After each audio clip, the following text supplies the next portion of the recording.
নেত্রকোনার দুর্গাপুরে সোমেশ্বরী নদীতে গোসল করতে নেমে নিখোঁজ আশিক মিয়ার মৃতদেহ উদ্ধার করেছে পুলিশ। মঙ্গলবার নদীর তেরিবাজার শিবগঞ্জ ঘাট এলাকায় এই ঘটনা ঘটে।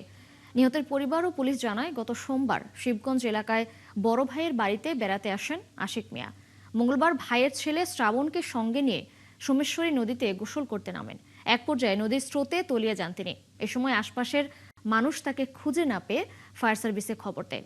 এরপর ময়মনসিংহ থেকে ডুবুরি দল এসে উদ্ধার অভিযান শুরু করে। পরে নদীর প্রায় ৩০ ফুট গভীর থেকে আশিকের মৃতদেহ উদ্ধার করা হয়। নিহত আশিক মিয়া উপজেলার গাওকান্দিয়া ইউনিয়নের বাসিন্দা। আমি ঘটনাস্থলে আসি, আইসা লোকগুলোর মধ্যে জানতে পাই যেখানে লোক একটা পড়ে গেছে নিখোঁজ। তারপরে আমি কনফার্ম হয়ে আমি আমার উদ্যোগ কর্মকর্তাকে কন্ট্রোল রুমে আমি অবগত করি এবং সেখান থেকে একটি টিম আসা উদ্ধার কাজ সম্পন্ন করেন।